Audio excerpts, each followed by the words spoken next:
শহীদ আবু তালেবের শাহাদাতের মধ্য দিয়ে বিয়ানীবাজারের সাহসী সন্তানরা আন্দোলনে ঝাঁপিয়ে পড়ে।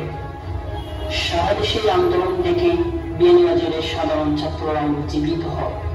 তাদেরকে নিয়ে তাৎক্ষণিক অনলাইন প্ল্যাটফর্ম তৈরি করা হয়, কিন্তু প্রশাসন ও গোয়েন্দা সংস্থা ফ্রেমে বন্দি ৩৬ জুলাই অভ্যুত্থানের পূর্বাপর শীর্ষক ফ্যাসিবাদ বিরোধী আলোকচিত্র প্রদর্শনী করেছে বিয়ানীবাজার ছাত্র শিবির।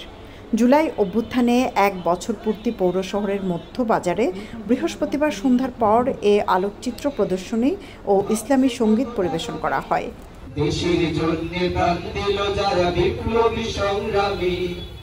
আলোকচিত্র প্রদর্শনীতে ৩৬ জুলাই আন্দোলনের ঐতিহাসিক মুহূর্তগুলো ক্যামেরার ফ্রেমে বন্দী হয়ে ওঠে।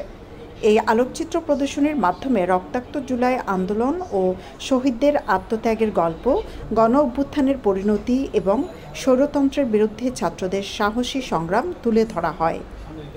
ছাত্র জনতা গণ অভ্যুত্থানে যে লক্ষ্য দিয়ে আত্মত্যাগ করেছেন, নতুন বাংলাদেশ গঠনে সেটি বাস্তবায়িত হয়নি মন্তব্য করে বিয়ানীবাজার ছাত্র শিবিরের দায়িত্বশীলরা বলেন, নতুন স্বাধীনতার পরবর্তীতে আমাদের যে স্বপ্ন ছিল সেটি অসম্পূর্ণ রয়েছে।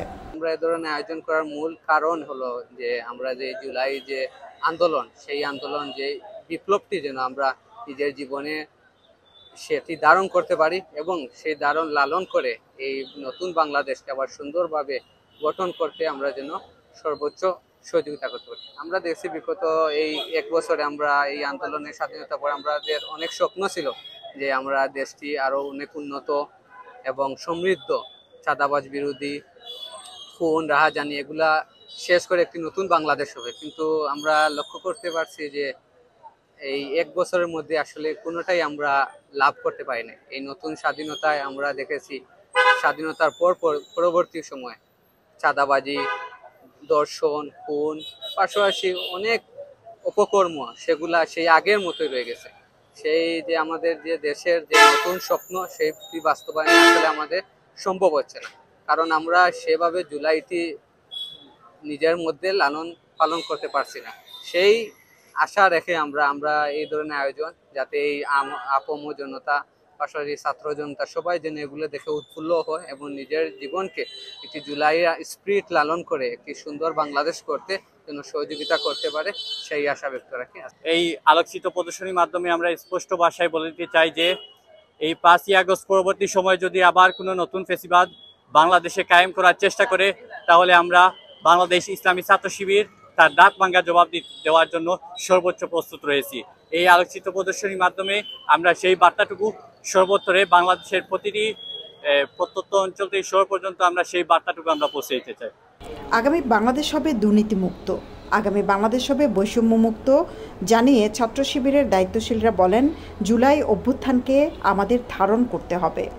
আজকের আয়োজনের মধ্যে দিয়ে আমরা জুলাইকে ধারণ করতে চাই, জুলাইকে আমাদের হৃদয়ের মাঝে রাখতে চাই। মূলত হচ্ছে ফ্যাসিবাদের যাওয়ার পর থেকে বাংলাদেশের মধ্যে একটি অস্থিরতা বিরাজ করছে, চাঁদাবাজদের চাঁদাবাজি এবং বিভিন্ন ধরনের অপকর্মে লিপ্ত হয়ে যাচ্ছে। আমরা তাদেরকে জানিয়ে দেওয়ার জন্য বা তাদেরকে হুঁশিয়ার করার জন্য জুলাইকে তাদের সামনে উপস্থাপন করছি, যাতে তারা তাদের পক্ষ থেকে তাদের মাধ্যমে তারা যাতে সচেতন হতে পারে। আগামীর বাংলাদেশ হবে দুর্নীতিমুক্ত বাংলাদেশ, আগামীর বাংলাদেশ হবে বৈষম্য মুক্ত বাংলাদেশ। এই বৈষম্যের বিরুদ্ধেই আজকের এই আন্দোলনের মাধ্যমে ফ্যাসিবাদ, ১৫ বছরের ফ্যাসিবাদ আমাদের গাড় থেকে আমরা সরিয়ে দিতে সক্ষম হয়েছি ছাত্র জনতা। তাই আগামী দিনে যারা ফ্যাসিবাদ হওয়ার জন্য যারা চিন্তা ভাবনা করতেছে, আমরা তাদেরকে হুঁশিয়ার করতে চাই, আগামীর দিন হচ্ছে ছাত্র জনতার দিন, আগামী দিন হচ্ছে ছাত্রদের দিন। তাদেরকে মাইনাস করে কোনো কিছু চিন্তা করার সুযোগ নেই, বিয়ানীবাজারে তার ব্যতিক্রম নয়। তাই আমরা বিএনজির উপজেলা শিবিরের পক্ষ থেকে আহ্বান করতে চাই, যারা দুর্নীতির সাথে সম্পৃক্ত, যারা চাঁদাবাদের সাথে সম্পৃক্ত, যারা অন্যায়ের সাথে সম্পৃক্ত, তারা সেসব বিষয় থেকে নিজেকে গুটিয়ে নেবেন এবং আগামী বাংলাদেশ যাতে সুন্দর এবং নৈতিকতা সমৃদ্ধ বাংলাদেশ, সেই বাংলাদেশ করার জন্য তাদের অবদান আমরা আশা করছি। পাশাপাশি জুলাইকে আমরা ধারণ করতে হবে, জুলাইয়ের মাধ্যমে আমাদের এই বিজয় অর্জিত হয়েছে, জুলাইকে আমরা ধারণের মাধ্যমে আগামী বাংলাদেশ বিনির্মাণ হবে। আমরা এই জুলাই বিপ্লবটাকে একটা বিপ্লব হিসেবে, গণ অভ্যুত্থান হিসেবে নিজেদের মাঝে ধারণ করি। আমরা অনেক সময় শুনে থাকি এটা যে জুলাই বিপ্লব স্টেপ একটা আন্দোলন, কিন্তু আমরা এটাকে অনেক বড় একটা বিপ্লব, বাংলাদেশের জন্য একটা নতুন সম্ভাবনার দ্বার হিসেবে মনে করি। আমরা যে সময় আন্দোলন করেছিলাম জুলাই বিপ্লবের, সেই আন্দোলনটাকে আমরা কখনো নিজেদেরকে ঠান্ডা করে দেইনি। আমরা মনে করেছি এটা আমাদের জীবনযুদ্ধের মাধ্যমে হলেও আমরা আমাদের দেশকে নতুন করে একটি স্বাধীন করব, সেই আকাঙ্ক্ষা নিয়ে আমরা জুলাই বিপ্লবে আন্দোলনে অংশগ্রহণ করেছিলাম। জুলাই বিপ্লবের আন্দোলন আমাদেরকে অনেক আশা আকাঙ্ক্ষার দ্বার উন্মোচন করে দেয়। জুলাই বিপ্লব সাধারণ শিক্ষার্থী বুলেটের বিপরীতে দাঁড়িয়ে আন্দোলন করেছিল। আমরা এই আন্দোলনটাকে নিজেদের মাঝে ধারণ করি, এই জুলাই বিপ্লবকে একটি সাধারণ মানুষের মধ্যে ধারণ করে একটি নতুন দ্বার উন্মোচন করতে চাই। তারই ধারাবাহিকতার মাধ্যমে আজকের এই ছাত্র শিবিরের আয়োজনে জুলাই বিপ্লবের যে প্রদর্শনী এবং সাংস্কৃতিক অনুষ্ঠান, যাতে মানুষ জানতে পারে এই জুলাই বিপ্লব আওয়ামী ফ্যাসিবাদ কিভাবে কায়েম করেছিল, কিভাবে মানুষের মধ্যে জুলুম নির্যাতন চালিয়েছিল, এই মূল্যচ্ছেদকে ধারণ এবং মানুষের মাঝে ফুটিয়ে তোলার আকাঙ্ক্ষা, সেই ধারণ করেই আমরা জুলাই বিপ্লবকে মানুষের মাঝে ফুটিয়ে তুলতে পারবো ইনশাআল্লাহ।